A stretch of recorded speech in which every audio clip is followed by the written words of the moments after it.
Who takes over a political machine when the leader who built it loses power? Writing on 5 June 2026, Apolena Rychlíková looks at the European far right in the immediate aftermath of Viktor Orbán's electoral defeat. With Hungary's prime minister out of power, the nationalist coalition he anchored suddenly lost its main architect and its direct line to state money. Rychlíková asks who might step in to run this political machine, looking closely at Czech leader Andrej Babiš. The observation holds up months later because it points to a lingering problem. The network of influencers and social anger that fueled Orbánism does not actually need Orbán to survive. Written by Simon Garnett in Eurozine, narrated for Arva. Orbánism after Orbán. After Orbán's defeat, Andrej Babiš remains the only member of the Patriots for Europe group with real power. But the Czech leader appears unwilling to succeed Orbán as figurehead of European illiberalism. Whoever emerges to fill the gap, Orbánism remains a political force. Viktor Orbán's defeat has deprived the European far right of its most successful model of government.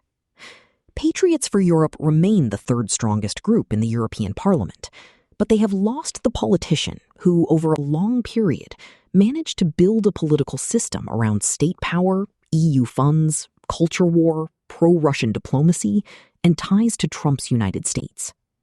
It was only when Hungary's EU funding was frozen that Orbánism began to run up against its limits. The formation of Patriots for Europe in 2024 signaled a realignment of the European far right. The new group's open ambition was to change the EU's approach to migration, green policy, and the war in Ukraine. The Czech Republic could hardly be absent.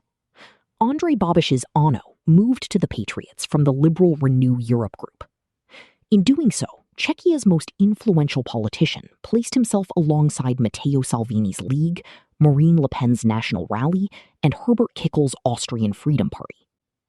Until now, Babiš had never cared much for any of these parties. The real reason he joined the effort to build a new powerful group lay elsewhere: Viktor Orbán. Patriots for Orbán. In 2024, Orbán still held an exceptional, if already visibly problematic, position in European politics. Since returning to power in Hungary in 2010, he had restructured the country's institutions, subordinated a large part of the media landscape, and built an extensive economic base loyal to Fidesz. He had placed culture war issues at the center of his state policy, and a number of politicians across Europe had tried to imitate him. For the European far right, Orbán provided proof that an openly illiberal project could function inside the European Union, both ideologically and economically. Hungary had no problem drawing European funds despite Fidesz campaigning against much of the EU's agenda. Orbán used his place inside EU decision-making as a source of leverage, even as he attacked Brussels over rule of law, migration, civil society, media freedom, and minority rights. By late 2022, however, this confrontational model was becoming untenable. Parts of Hungary's EU funding had been suspended or made conditional under EU procedures linked to rule of law concerns, including public procurement, anti-corruption safeguards, and judicial independence. Fidesz had also been outside the European People's Party family since 2021 and was looking for a new home in the European Parliament.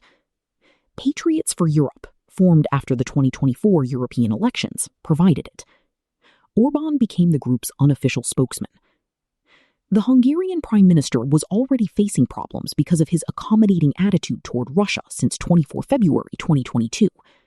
His foreign policy and repeated blocking of EU decisions left both him and Hungary increasingly isolated. When Hungary took over the rotating presidency of the Council of the EU on 1 July 2024, Orbán immediately set off on his own peace mission to Kyiv, Moscow, and Beijing. It was not an official EU mission. Most European governments saw it as a solo action that weakened the EU's common position. The king of illiberalism. Still, Orbán remained the king of the illiberal political current. His version of conservatism had little to do with the principles and rules of that political tradition. Rather, it was a nationalism that pretended to respect those principles in order to attract voters disillusioned with capitalism and to reap the profits. This was precisely what had long appealed to Babiš, who had no problem calling Orbán his friend. Shortly after the creation of Patriots for Europe, representatives of its member parties gathered at a conference in Madrid, put on caps with the slogan, "Make Europe Great Again," and resolved to build a European version of the MAGA movement. Orbán, Marine Le Pen, Matteo Salvini, Geert Wilders, Santiago Abascal, and other representatives of the European far right stood on the same stage. They spoke about migration, the Green Deal, national sovereignty, the fight against wokeism, and the decline of Europe. Donald Trump's victory in the United States was confirmation that the same political language could bring them into power in Europe too, turning the ideological wheel toward coordinated isolationism and nationalism. Andrej Babiš's relation to the European Patriots group was ambivalent from the very beginning. One basic thing is known about the Czech prime minister.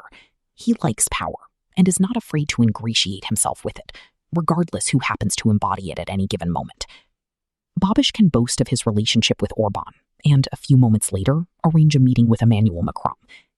Even so, the Czech PM's sudden departure from Renew Europe, where his party ANO had belonged for many years, came as a surprise. The Czech prime minister had placed himself among politicians who had no need to pretend ideological restraint or decency. Wilders, Salvini, Le Pen, Abascal, and Kickl build on open nationalism, racist rhetoric, and the most primitive forms of culture war. In Czech politics, Babiš had long presented himself somewhat differently, as a defender of the poor, fishing for votes among the middle and lower middle classes that had drifted toward him after the collapse of social democracy. By joining the Patriots, however, he placed himself inside a rather different European political family, the family of the far right. The edifice crumbles. A year passed, and the Patriots began to convulse in chaos and spasms. The Hungarian elections changed the entire dynamic of the Patriots, shaking the group to its foundations. Orbán had been the driving force of the coalition, the face showing the world that this type of politics could succeed and would keep succeeding.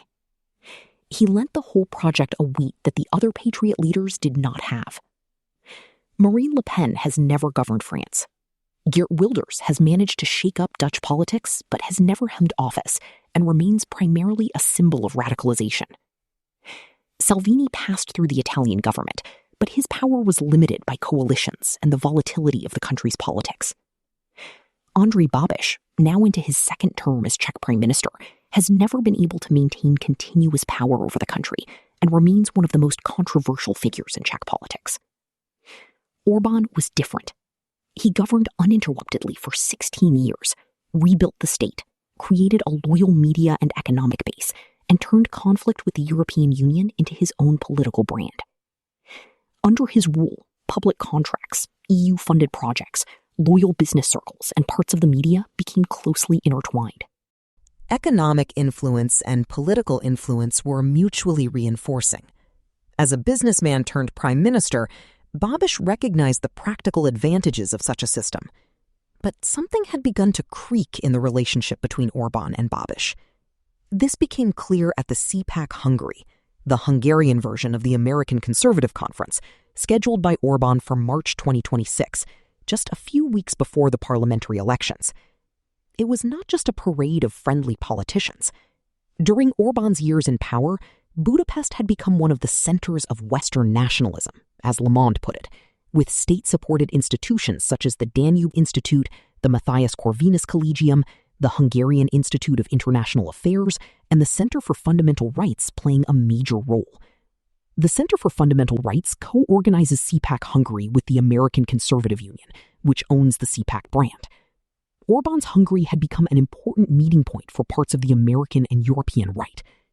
CPAC Hungary 2026 took place in Budapest on 21 March, attracting 667 foreign guests from 51 countries, and in total, a few thousand participants. Independent media were denied access to the event. Prominent speakers included Geert Wilders, Herbert Kickl, Alice Weidel, Irakli Kobakidze, Mateusz Morawiecki, Tom van Grieken, and Martin Helme. Figures from the American conservative milieu were also in attendance, including Matt Schlapp. Donald Trump supported Orbán in a video message. To the surprise of many, Andrej Babiš did the same. Friend Andrej excused his absence on the grounds of pressing domestic matters, leaving Foreign Minister Peter Machinka to attend the event. People like Orbán were born once every 500 years, Machinka said, comparing his host to Michelangelo. But despite the foreign minister's efforts, it was clear that Czech-Hungarian relations had cooled. After Orbán lost the election, Babiš, who had previously communicated publicly with his counterpart in Hungarian, switched to formal English. Having spent years building up close ties, Orbán was suddenly, for Babiš, an electoral loser. The question was what this would do to Patriots for Europe, and who, if anyone, would replace Orbán as the main link to Russia and Trump's United States. Babiš the chameleon. Babiš now found himself the only sitting prime minister of an EU member state within Patriots for Europe. Logically, this would mean that he take up the reins, but nothing of the sort is happening. To rush into the role of the Patriots' new leader would go against Babiš's basic instinct. His entire political career rests on his ability to be present wherever something might serve his purposes, while claiming that it has nothing to do with him, or even that he is the victim of the situation. Babiš can, at one and the same time, be a partner to Orbán and Macron, a European pragmatist and a victim of Brussels, a defender of the welfare state and a friend of big business, depending on what the moment requires. The same is true of his support for Patriots for Europe. He expresses it, but within limits. Babiš clearly does not want greater responsibility. This was fully demonstrated by the first post-Orbán meeting of the Patriots in Milan, to which Viktor Orbán had been invited but did not attend. In the available reports, the Czech Prime Minister does not appear among the main speakers or quoted figures. Most of the attention was on Salvini, Bardella, Wilders, Van Grieken, and others. This suggests that the Czech Prime Minister kept his distance from the hardest expressions of identitarian and nationalist politics represented by his colleagues, urgently seeking a new center of power. For the far right, access to government still matters enormously. Ministries, European negotiations, diplomatic channels, and public money give nationalist politics a reach that conferences, media platforms, and think tanks alone cannot provide. Orbán was so important because for many years he offered all of this from inside an EU member state. Budapest was not merely a meeting place for European nationalism. It was a place where nationalist politicians, intellectuals, and activists could connect with actual power. After the Hungarian elections, this address will have to change. Fidesz remains part of the Patriots, and Orbán's network will not disappear from one day to the next. But without the Prime Minister's office, he loses something that no think tank or conference can replace: direct control over an EU member state. For Patriots for Europe, an urgent question now arises. Where does their governing power reside, and everything connected to it? The search for an answer automatically leads to Prague.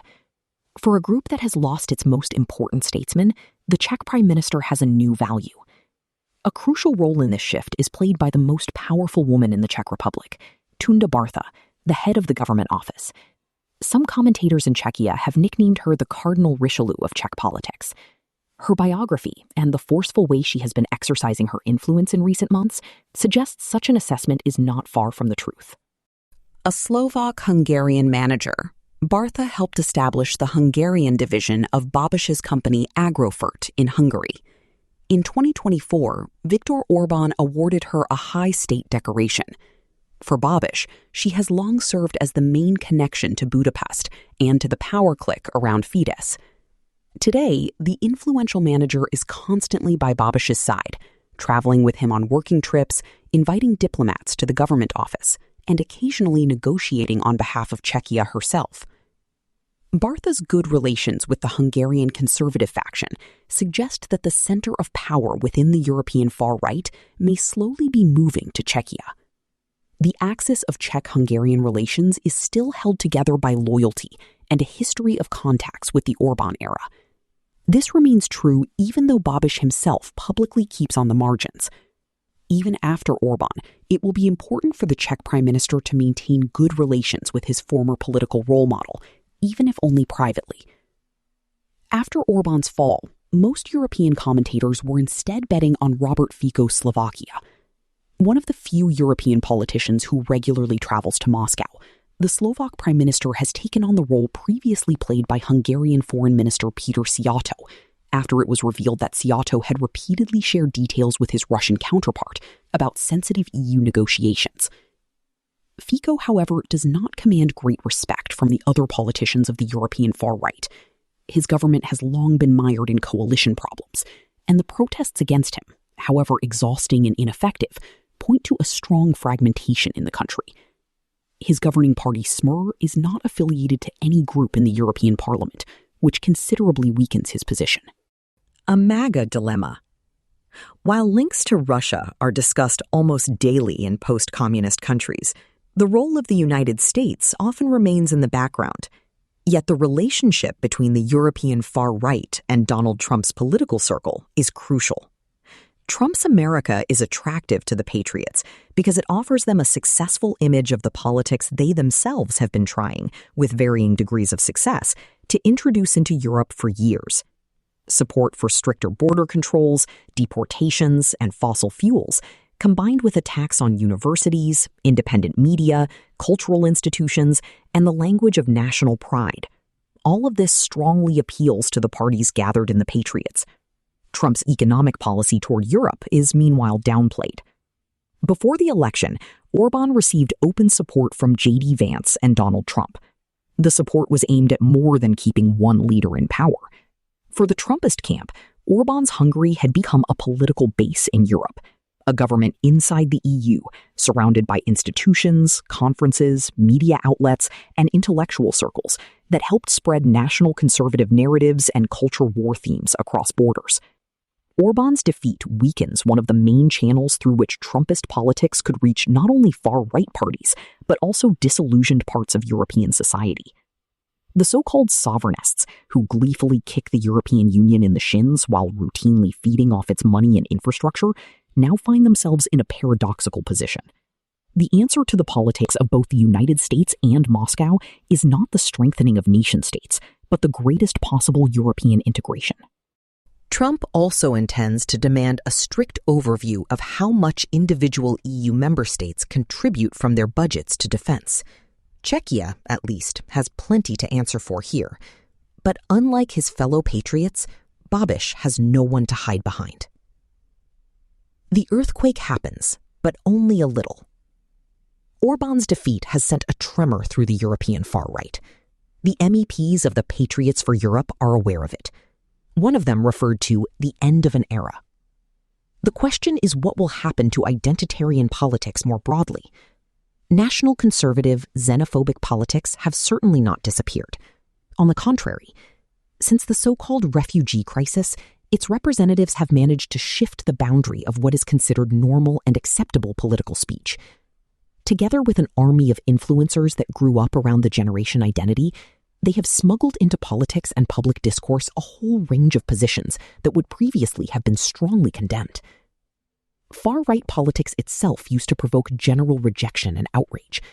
Recall, for example, the EU's response after Austria's conservative OVP Chancellor Wolfgang Schüssel formed a coalition with Jörg Haider's far-right FPO in 2000. But with the rise of its new, less vulgar and more polished political elite, all former standards have been blurred.